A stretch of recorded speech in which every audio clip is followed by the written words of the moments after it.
Hi friends, welcome back my YouTube channel. ಇವತ್ತು ನಾವು fifth sem ಬಿಕಮ್ನ GST ಅನ್ನೋ ಸಬ್ಜೆಕ್ಟ್ನಲ್ಲಿ two marks important ಕ್ವಶನ್ಗಳನ್ನು ನೋಡ್ತಾ ಹೋಗೋಣ. ಸೊ ನಾನು ಈ ಕ್ವಶನ್ಗಳು ಮಾತ್ರ ಹೇಳ್ಕೊಗ್ತೀನಿ. ಆನ್ಸರ್ಗಳು ನೀವೇ ಸ್ವತಃ ಇದನ್ನ ಪಾಸ್ ಮಾಡ್ಬಿಟ್ಟು ವೀಡಿಯೋನ ನೀವು ನೋಡ್ಕೊಂಡು ಬರ್ಕೊಂಡು ಎಕ್ಸಾಮ್ ಬರೋದ್ರೆ ತುಂಬ ಹೆಲ್ಪ್ ಆಗುತ್ತೆ ಫ್ರೆಂಡ್ಸ್. ಸೊ ಫಸ್ಟ್ ಕ್ವಶನ್ ಏನು ಕೇಳಿದ್ದಾನೆ, ಎಕ್ಸ್ಪೆಂಡ್ GST ಅಂತ ಕೇಳಿದ್ದಾನೆ. ಸೊ ನೀವು ಗೂಡ್ಸ್ ಆ್ಯಂಡ್ ಸರ್ವಿಸ್ ಟ್ಯಾಕ್ಸ್ ಅಂತ ಎಲ್ಲರೂ ಗೊತ್ತಿರೋ ಹಾಗೆ ಬರೀತೀರ ಇದನ್ನ. So what is goods and service tax ಅಂತ ಕೇಳಿದ್ದಾನೆ. Next state the definition of GST ಅಂತ ಕೇಳಿದ್ದಾನೆ. ಡೆಫಿನೇಷನ್ ಅಂದರೆ ನೀವು ಫುಲ್ ಬರೆಯೋ ಅವಶ್ಯಕತೆ ಇರೋಲ್ಲ. ಸೊ ಅಲ್ಲಿ ಎಲ್ಲಿವರೆಗೂ ಫುಲ್ ಸ್ಟಾಪ್ ಇರುತ್ತಲ್ಲ ಅಲ್ಲಿ ಗಂಟ ನೀವು ಅದನ್ನ ಓದ್ಕೊಂಡ್ರೆ ಸಾಕು, ಇಷ್ಟೆಲ್ಲ ಓದೋ ಅವಶ್ಯಕತೆ ಇರೋಲ್ಲ.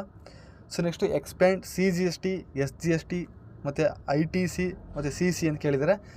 ಸೊ ಈ ಫುಲ್ ಫಾರ್ಮ್ಗಳು ನೀವು ನೀಟಾಗಿ ನೋಡ್ಕೊಂಡು ಹೋಗಿ, ಯಾಕೆಂದರೆ ಅದು ಕಂಪಲ್ಸರಿ ಕೇಳ್ತಾ ಇರ್ತಾರೆ ಯಾವ್ದಾದ್ರು ಫುಲ್ ಫಾರ್ಮ್ಗಳು. ಸೊ ನೆಕ್ಸ್ಟ್ ಏನು ಕೇಳಿದರೆ, give the meaning of goods ಅಂತ ಕೇಳಿದ್ದಾರೆ. Next what does the GST council constitute of ಅಂತ ಕೇಳಿದ್ದಾರೆ. GST ಕೌನ್ಸಿಲ್ ಬಗ್ಗೆ 4 ಮಾರ್ಕ್ಸ್ ಯಾವ ರೀತಿ ಕೇಳ್ತಾನೆ ಅಂದರೆ, ಪವರ್ಸ್ ಆ್ಯಂಡ್ ಫಂಕ್ಷನ್ಸ್ ಆಗಿರ್ಬೋದು, ಫ್ಯೂಚರ್ಸ್ ಆಗಿರ್ಬೋದು, ಆಬ್ಜೆಕ್ಟಿವ್ಸ್ ಬಗ್ಗೆ ಕೇಳ್ತಾನೆ. ಸೊ GST ಕೌನ್ಸಿಲ್ ಬಗ್ಗೆ ನೀವು ನೀಟಾಗಿ ನೋಡ್ಕೊಂಡು ಹೋದರೆ ತುಂಬ ಹೆಲ್ಪ್ ಆಗುತ್ತೆ. State any 2 objectives of GST ಅಂತ ಕೇಳಿದ್ದಾರೆ. So next what is dual GST required ಅಂತ ಕೇಳಿದ್ದಾನೆ. ಮತ್ತು ವಾಟ್ ಈಸ್ IGST ಕೇಳ್ತಾನೆ. Next what is CGST, SGST, IGST ಈ ಮೂರು ನೀವು ಮೀನಿಂಗ್ ತಿಳ್ಕೊಂಡು ಹೋಗಿದ್ರೆ ಕ್ವಶನ್ ಕೇಳಬಹುದು. Give any 2 advantages of getting the registration under CGST ಅಂತ ಕೇಳಿದ್ದಾನೆ. ಇದು ರಿಪೀಟೆಡ್ ಕ್ವಶನ್, ಅಂದರೆ ಇದು 2019 ಕೇಳಿದ್ದಾನೆ ಈ ಕ್ವಶನು. ಸೊ ಇದನ್ನ ನೀವು ನೋಡ್ಕೊಂಡು ಹೋದರೆ ಇದು ಕೇಳೋ ಚಾನ್ಸಸ್ ಇರುತ್ತೆ friends. What is the SGST ಅಂತ ಕೇಳಿದ್ದಾರೆ. Next what is the explain UTGST ಕೇಳಿದ್ದಾರೆ. ವಾಟ್ ಈಸ್ GST ಕೌನ್ಸಿಲ್ ಕೇಳಿದ್ದಾರೆ. GST ಕೌನ್ಸಿಲ್ ಪಕ್ಕ ಒಂದು ಕ್ವಶನ್ ಕೇಳ್ತಾರೆ 4 ಮಾರ್ಕ್ಸ್ 12 ಮಾರ್ಕ್ಸ್ಗೆ. ಫಂಕ್ಷನ್ಸು, ಪವರ್ಸು, ಫ್ಯೂಚರ್ಸು ಇಷ್ಟು ನೀಟಾಗಿ ನೋಡ್ಕೊಂಡು ಹೋದ್ರೆ ಫ್ರೆಂಡ್ಸ್ ನೀವು ಆರಾಮಾಗಿ ಬರೀಬೋದು ಎಕ್ಸಾಮಲ್ಲಿ. ಸೊ ನೆಕ್ಸ್ಟ್ ಏನು ಕೇಳಿದರೆ, ಡಿಫೈನ್ ಎ ಪರ್ಸನ್ ಅಂತ ಕೇಳಿದ್ದಾನೆ. ಅಂದರೆ ಪರ್ಸನ್ ಅಂದರೆ ಏನೋ ಒಬ್ಬ ವ್ಯಕ್ತಿ, an individual, Hindu undivided family, a company, a firm, a limited liability party. ಇದರಲ್ಲಿ ಒಂದು 5 ಪಾಯಿಂಟ್ ಬರೋದ್ರೆ ಫ್ರೆಂಡ್ಸ್ ಸಾಕು ನೀವು. ಸೊ ನೆಕ್ಸ್ಟ್ ಏನು ಕೇಳಿದ್ದಾನೆ, what is a non resident person ಅಂತ ಕೇಳಿದ್ದಾನೆ. Next who is a casual taxable person ಅಂತ ಕೇಳಿದ್ದಾನೆ. So what is place of business ಅಂತ ಕೂಡ ಕೇಳಿದ್ದಾನೆ.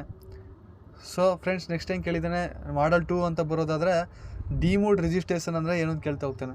ಸೊ ನಿಮ್ಗೆ ಆಲ್ರೆಡಿ ಗೊತ್ತಿರೋಂಗೆ ಡಿಮೂಡ್ ರಿಜಿಸ್ಟ್ರೇಷನ್ ಅಂತ ಬಂದರೆ ಯೂನಿಕ್ ಐಡೆಂಟಿಟಿ ನಂಬರ್ ಇರುತ್ತೆ. ಅಂದರೆ ಸ್ಟೇಟ್ ಗೌರ್ಮೆಂಟ್ ಆಗಿರ್ಬೋದು, ಮತ್ತು UT ಅಂದರೆ ಯೂನಿಯನ್ ಟೆರಿಟರೀಸ್ ಆಗಿರ್ಬೋದು, ಅದು ಯೂನಿಕ್ ರಿಜಿಸ್ಟ್ರೇಷನ್ ನಂಬರ್ ಅಂತ ಹೇಳ್ತಾ ಹೋಗ್ತೀವಿ. ಅದನ್ನ ಡಿಮೂಡ್ ರಿಜಿಸ್ಟ್ರೇಷನ್ ಮಾಡುವಾಗ ನಮಗೆ ಆ ನಂಬರ್ ಸಿಗುತ್ತೆ. ಸೊ ಅದನ್ನ ನಾವು ಡಿಮೂಡ್ ರಿಜಿಸ್ಟ್ರೇಷನ್ ಅಂತ ಹೇಳ್ತಾ ಹೋಗ್ತೀವಿ. When the registration granted under GST can be cancelled ಅಂತ, ಯಾವಾಗ ಅದು ನಮಗೆ ಕ್ಯಾನ್ಸಲ್ ಮಾಡ್ಕೋಬೋದು. GST ಅಂದರೆ ಗ್ರಾಂಟೆಡ್ ಆಗಿರ್ತಾರೆ ರಿಜಿಸ್ಟ್ರೇಷನ್, ನಾವು ಯಾವಾಗ ಕ್ಯಾನ್ಸಲ್ ಮಾಡ್ಕೋಬೇಕು ಅನ್ನೋದನ್ನ ನೀವು ಎಕ್ಸ್ಪ್ಲೇನ್ಸನ್ ಬರೀಬೇಕಾಗುತ್ತೆ. So next when will non resident become a liable for registration. Next whether register person required display the ಈ ಸರ್ಟಿಫಿಕೇಟ್ ಆಫ್ ರಿಜಿಸ್ಟ್ರೇಷನ್ ಅಂತ ಕೇಳಿದ್ದಾನೆ. So what do you mean by compulsory registration ಅಂದರೆ ಏನು ಅಂತ ಕೇಳಿದ್ದಾನೆ. ಸೊ ನೆಕ್ಸ್ಟ್ ಏನು ಕೇಳಿದ್ದಾನೆ ಅಂದರೆ, ವಾಟ್ ಈಸ್ ಟ್ಯಾಕ್ಸ್ ಲಯಬಿಲಿಟಿ ಅಂತ ಕೇಳಿದ್ದಾನೆ, tax liability register. Next what is taxable supply ಅಂತ ಕೇಳಿದ್ದಾನೆ. ಸೊ ನೆಕ್ಸ್ಟ್ ಏನು ಕೇಳಿದ್ದಾನೆ ಅಂದರೆ, what is time of supply ಅಂತ ಕೇಳಿದ್ದಾನೆ. ಸಪ್ಲೈ ಬಗ್ಗೆ ಪ್ರತಿ ಒಂದು ಸೆಮ್ಮಲ್ಲೂ ಎಕ್ಸಾಮಲ್ಲಿ ಕೇಳ್ತಾನೆ ಇರ್ತಾನೆ ಫ್ರೆಂಡ್ಸ್. ಟೈಮ್ ಆಫ್ ಸಪ್ಲೈ ಆಗಿರ್ಬೋದು, ಟ್ಯಾಕ್ಸೇಬಲ್ ಸಪ್ಲೈ ಅಂದರೆ ಏನು ಕೇಳ್ತಾನೆ, ಬಿಲ್ ಆಫ್ ಸಪ್ಲೈ ಅಂದರೆ ಏನು ಕೇಳ್ತಾನೆ. ಸೊ ಇದು ನೀವು ನೀಟಾಗಿ ನೋಡ್ಕೊಂಡು ಹೋಗಿದ್ರೆ ಹೆಲ್ಪ್ ಆಗುತ್ತೆ. Whether supplier issue consolidate bill of supply to the receipt of the goods and services ಅಂತ ಕೇಳಿದ್ದಾನೆ. So how many copies of invoice are required in case of supply of goods and services ಅಂತ ಹೇಳಿದ್ದಾರೆ. So next what is receipt voucher ಅಂತ ಕೇಳಿದ್ದಾರೆ. Next give the meaning of place of supply, what is the value of supply, ಈ ಥರ ಕೇಳಿದ್ದಾರೆ. So 4 ಮಾರ್ಕ್ಸ್ಗೆ ಇದು compulsory ಕೇಳ್ತಾರೆ friend. GST registration ಮಾಡ್ಕೋವಾಗ ನಮಗೆ ಯಾವ್ಯಾವ ಡಾಕ್ಯುಮೆಂಟ್ ಅವ್ರು ರಿಕ್ವೈರ್ಡ್ ಆಗಿ ಕೇಳ್ತಾರೆ. ಅಂದರೆ ನಾವು GST ರಿಜಿಸ್ಟ್ರೇಷನ್ ಮಾಡ್ಕೋಬೇಕಾದ್ರೆ ನಾವು ಏನು ಡಾಕ್ಯುಮೆಂಟ್ಸ್ ಕೊಡಬೇಕಾಗುತ್ತೆ ಅನ್ನೋದನ್ನು ಇನ್ನೂ 4 ಮಾರ್ಕ್ಸ್ ಕೇಳ್ತಾರೆ. ಸೊ ಇದನ್ನು ಸ್ವಲ್ಪ ನೋಡ್ಕೊಂಡು ಹೋಗಿರಿ, ಇಂಪಾರ್ಟೆಂಟ್ ಇದು. ಸೊ ನೆಕ್ಸ್ಟ್ ಏನು ಕೇಳಿದ್ದಾರೆ ಅಂದರೆ, ವಾಟ್ ಈಸ್ ಇನ್ಪುಟ್ ಟ್ಯಾಕ್ಸ್ ಅಂತ ಕೇಳಿದ್ದಾನೆ. Next what is input services ಅಂತ ಕೇಳಿದ್ದಾನೆ. So friends output tax, input services ಇವೆಲ್ಲ ಎಕ್ಸಾಮಲ್ಲಿ ಕೇಳುವಂಥ ಇಂಪಾರ್ಟೆಂಟ್ ಕ್ವಶನ್ಸ್ ಆಗಿರುತ್ತೆ. ಸೊ ನೀವು ನೀಟಾಗಿ ನೋಡ್ಕೊಂಡು ಹೋದರೆ ಎಕ್ಸಾಮ್ಗೆ ಹೆಲ್ಪ್ ಆಗುತ್ತೆ. What is the provision input tax credit ಅಂತ ಕೇಳಿದ್ದಾನೆ. What is tax deduction at sources ಅಂತ ಕೇಳಿದ್ದಾನೆ. Who is a authorise to undertake the audit of the taxable person ಅಂತ ಕೇಳಿದ್ದಾನೆ.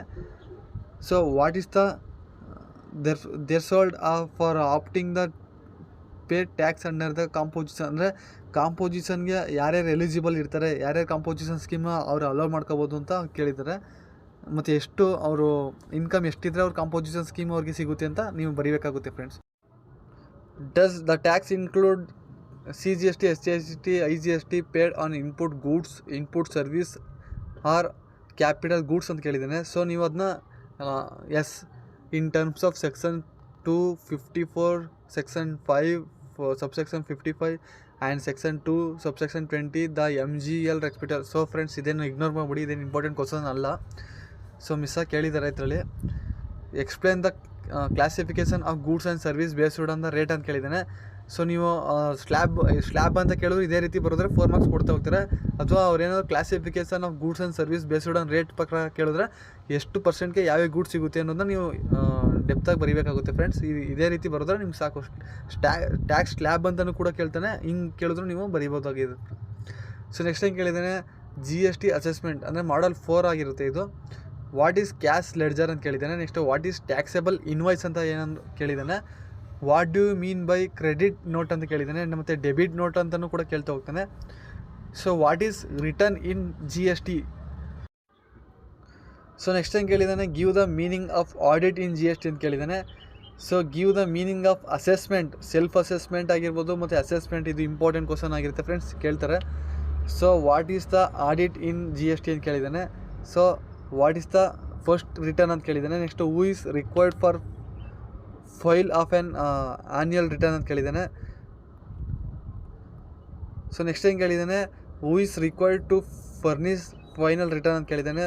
When the first return needs to be filed by taxable person in respect of outward supplies ಅಂತ ಕೇಳಿದ್ದಾನೆ. So next when the first return need to filed by taxable person in respect of inward suppliers ಅಂತ ಕೇಳಿದ್ದಾನೆ. So next ಏನು ಕೇಳಿದ್ದಾನೆ ಅಂದರೆ what does the GST council constitute of ಅಂತ ಕೇಳಿದ್ದಾನೆ. So state any 2 objectives of GST ಅಂತ ಕೂಡ ಕೇಳಿದ್ದಾನೆ. ಸೊ ಫ್ರೆಂಡ್ಸ್ ಈಗ ನಿಮಗೆ ಮೀನಿಂಗ್ ಕೇಳೋದಲ್ದ್ರ ಜೊತೆಗೆ ಯಾವ ರೀತಿ ಅಪ್ಲೈ ಮಾಡ್ತಾರೆ, ಯಾವ ರೀತಿ ಕ್ಯಾನ್ಸಲೈಸೇಷನ್ ಮಾಡ್ತಾರೆ, ಮತ್ತು ರಿಟರ್ನ್ಸ್ ಯಾವ ರೀತಿ ನಾವು ತಗೋಬೋದು ಅನ್ನೋದನ್ನ ಅವರು ಹೆಂಗೆ ಯಾವ ರೀತಿ ಮಾಡಬೇಕು ಅಂತ ಕೇಳ್ತಾರೆ. ನೀವು ಅದನ್ನ ಎಕ್ಸ್ಪ್ಲೇನ್ಷನ್ ಮಾಡಬೇಕಾಗುತ್ತೆ. ಫಾರ್ ಎಕ್ಸಾಂಪಲ್ ಇಲ್ಲಿ ನೋಡಿ, when the first return need to be filed taxable person in respect of inward supplier ಅಂತ ಕೇಳಿದರೆ ನೀವು ಅದಕ್ಕೆ ಎಕ್ಸ್ಪ್ಲೇನ್ ಮಾಡಬೇಕಾಗುತ್ತೆ. The first return of inward supplier needs to be filed from the date of registration till end of the month in the which registration has been granted ಅಂತ ನೀವು ಅದನ್ನ ಎಕ್ಸ್ಪ್ಲೇನ್ಷನ್ ರೀತಿಯಲ್ಲಿ ಬರೀಬೇಕಾಗುತ್ತೆ. ಯಾವ ರೀತಿ ಅದು ಕ್ಯಾನ್ಸಲ್ ಮಾಡ್ತಾರೆ ಅಥವಾ ರಿಜಿಸ್ಟ್ರೇಷನ್ ಹೆಂಗೆ ಮಾಡ್ಕೋತಾರೆ ಅದನ್ನ 2 ಮಾರ್ಕ್ಸಲ್ಲಿ ಕೇಳ್ತಾರೆ ಫ್ರೆಂಡ್ಸ್. ಸೊ ನೆಕ್ಸ್ಟ್ ಏನು ಕೇಳಿದ್ದಾರೆ, who is required for furnished final return ಕೇಳಿದ್ದಾನೆ. ಸೊ ಇದು ರಿಪೀಟೆಡ್.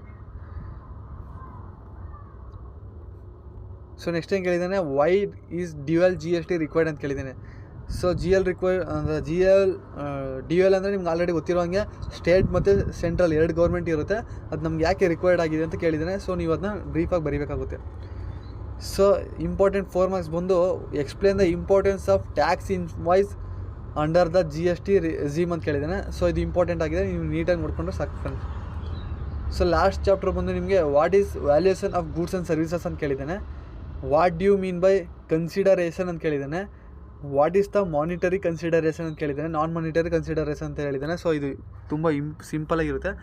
ಇದನ್ನ ಓದ್ಕೊಂಡು ಹೋಗ್ಬಿಟ್ಟು ನೀವು ಎಕ್ಸಾಮ್ ಬರೋದ್ರೆ ಫ್ರೆಂಡ್ಸ್ ಪಕ್ಕ ಒಂದು ಕ್ವಶನ್ ಬಂದೇ ಬರುತ್ತೆ ಈ ಚಾಪ್ಟ್ರಿಂದ. What is valuation based on transaction value ಮತ್ತು ವಾಟ್ ಈಸ್ ಟ್ರಾನ್ಸಾಕ್ಷನ್ ವ್ಯಾಲ್ಯೂ ಅಂತ ಕೂಡ ಕೇಳಿದ್ದಾನೆ.